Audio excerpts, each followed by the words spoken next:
Alors aujourd'hui, une vidéo pour apprendre à travailler vite sur ton ordinateur. On utilise tous un ordinateur au quotidien ou une tablette. Le problème, c'est que beaucoup de personnes, même en 2021, utilisent encore la souris ou le trackpad pour ouvrir une application, pour ouvrir un fichier, pour ouvrir un dossier. C'est-à-dire qu'ils vont aller dans un fichier, puis dans un dossier, puis dans le sous-dossier, puis dans le sous-dossier pour trouver le bon fichier. On voit encore des choses comme ça en 2021. Alors, il y a des outils aujourd'hui qui existent pour travailler beaucoup plus vite, pour limiter aussi les copier-coller, pour arrêter de passer sa journée à faire des copier-coller. Il y a tellement de personnes, comme je te le disais, qui utilisent encore la souris ou le trackpad pour toutes leurs tâches. Ça va quand on envoie un email par semaine le week-end, mais lorsque c'est ton activité, que le plus clair de ton temps, tu le passes sur un ordinateur ou sur une tablette avec un clavier, ça serait dommage, vraiment dommage de se passer de ça.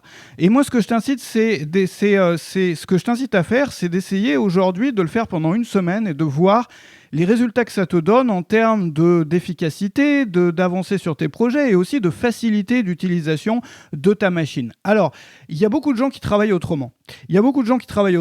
Mais parmi eux, il n'y a que deux catégories souvent. C'est-à-dire que les développeurs, les programmeurs vont travailler souvent avec les outils que je vais te montrer aujourd'hui. Et puis les vieux du web, les personnes qui ont commencé à utiliser un ordinateur à la fin des années 90, utilisent aussi souvent ces méthodes-là. Mais c'est vrai que les personnes qui sont arrivées après, surtout les personnes plus jeunes qui ont commencé à s'intéresser au web ou à aller sur le web avec un smartphone, ne les connaissent absolument pas. Et c'est bien dommage. Alors voici 3 façons de travailler vite.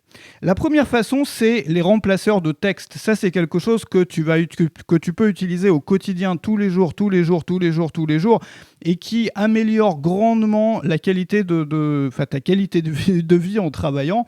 C'est quoi les remplaceurs de texte ? Les remplaceurs de texte, ça te permet de créer, alors non pas des raccourcis clavier, mais des raccourcis texte. Je te donne un exemple. Tu sais, moi, je fais des formations, je fais une nouvelle formation toutes les semaines. En temps normal, ça dépend des moments, mais en temps normal, j'en fais une toutes les semaines. Donc évidemment, il y a plein de petites opérations à faire.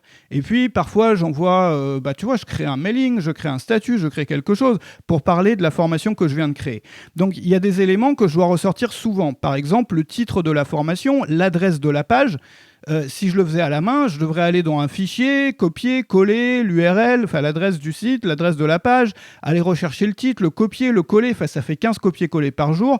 Ça serait idiot de passer tout ce temps-là et d'avoir aussi un risque d'erreur, parce que quand on fait tout ça à la main, on a un risque d'erreur important. Donc ce que je fais, c'est que j'ai une application qui me permet d'avoir des raccourcis texte et de remplacer des textes, et je marque X. Alors moi, tous mes raccourcis texte commencent par X. X titre, et ça va me mettre le titre de la formation du moment, et je mets X URL, et ça va me remplacer le texte X URL, si tu veux, par l'adresse de la page sur laquelle est proposée cette formation. Mais j'en ai plein d'autres. Xtel, c'est mon téléphone. Xad, c'est mon adresse. Xbase, c'est le bonjour et les salutations pour envoyer un email. Il y en a plein, même pour la rédaction des modules, pour plein de petits, même des mots que j'utilise souvent et qui sont longs, je vais les raccourcir. Donc un remplaceur de texte, ça te permet de définir toutes sortes de textes qui vont être remplacés. Alors, tu es déjà peut-être familier avec ça si tu utilises un iPhone, si tu l'as vu dans les préférences de ton iPhone. Sur Android, il doit y avoir ça aussi, tu sais, dans les préférences du clavier, tu as quelques raccourcis comme ça qui sont déjà enregistrés. Mais libre à toi d'en créer d'autres. Moi, il y en a que je vais modifier toutes les semaines en fonction de mon travail. Donc, comme je te le disais, le titre de la dernière formation, l'adresse de la dernière formation, etc. Alors, moi, je t'incite vraiment à essayer ça, les remplaceurs de texte. Tu as plusieurs outils à ta disposition. Il y a ton système d'exploitation. Déjà, si tu es sur mobile, sur iOS, c'est dans les préférences du clavier, tu vas pouvoir définir des phrases qui vont être remplacées, ou des mots qui vont être remplacés par une phrase plutôt. Donc, dans ton système d'exploitation, sinon, tu as Typinator. Alors, le problème d'iOS et de Mac, c'est-à-dire que tu peux définir des raccourcis sur iOS, ils vont être valables aussi sur ton Mac et sur tous tes appareils Apple. Le problème, c'est que ça ne prend pas les sauts de ligne.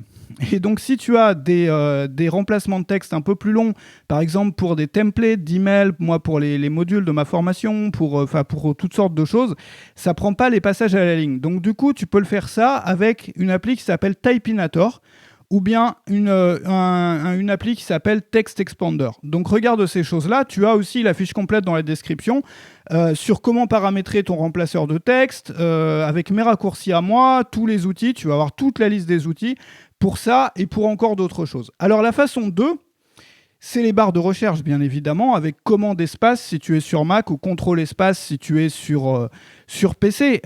Encore une fois, c'est quand même dommage de voir encore des personnes qui sont obligées en 2021, pour ouvrir un fichier, d'aller ouvrir une application, de cliquer sur le dossier, puis sur le sous-dossier, puis d'aller regarder la liste, puis de cliquer sur le fichier.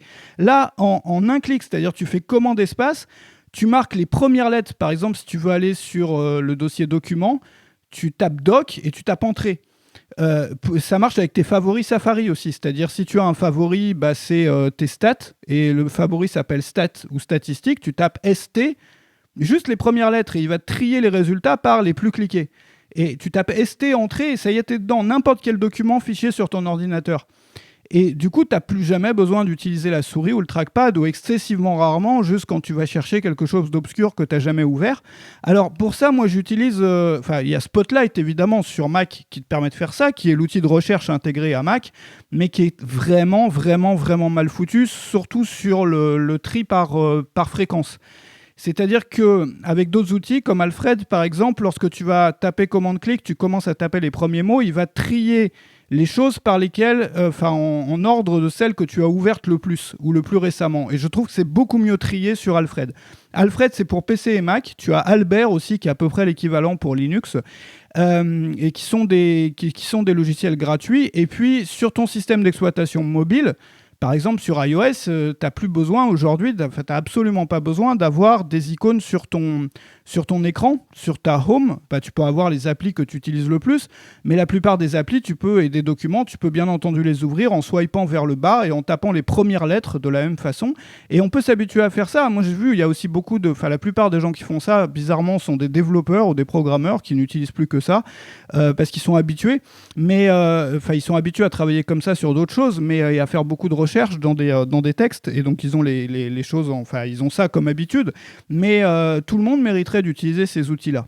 Donc je te conseille d'essayer et tu vas voir, ça change la vie. C'est une toute nouvelle utilisation de ton ordinateur. Alors la façon 3, c'est bien entendu d'apprendre les raccourcis clavier.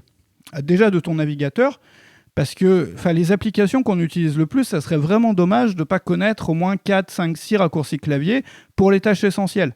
Donc, les raccourcis clavier de ton navigateur, les raccourcis clavier de ton système d'exploitation, bien entendu. Déjà, comment minimiser une fenêtre, commande W ou contrôle W, pour fermer une fenêtre, pardon.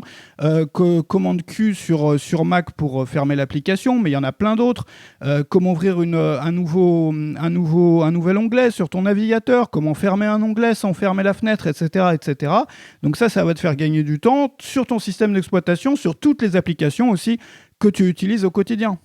Quand on répète une tâche souvent, l'idée c'est de la simplifier à chaque fois. Donc s'il y a quelque chose que tu répètes souvent, que ce soit sur ton logiciel de montage ou ailleurs, tu vois, rien que les outils sur le logiciel de montage, la plupart du temps ça va être B, la lettre B, comme blade en anglais, qui veut dire une lame. En français, ils utilisent le mot rasoir. Pour ça, c'est l'outil qui permet de couper une vidéo, un audio ou quelque chose dans ton logiciel de montage. C'est le B. Ça va être souvent A ou C pour déplacer, etc., etc. Donc, c'est important de connaître ces choses-là sur les applis que tu utilises quotidiennement. Moi, ce que je te propose, c'est d'essayer pendant une semaine d'utiliser au maximum ton clavier et de voir ce que ça pourrait donner en confort de travail. Et tu vas le voir, si tu t'obliges à le faire pendant une semaine, tu dis moi vraiment pendant une semaine, j'essaye d'utiliser ces outils au maximum, parce qu'au début c'est pas vraiment intuitif, on n'est pas habitué, surtout quand pendant des années on a fait l'inverse, et tu vas voir qu'au bout de quelques jours, ça va devenir une habitude. Alors je t'ai préparé une fiche PDF dans la description avec tout ce qu'il faut savoir, comment paramétrer ton remplaceur de texte.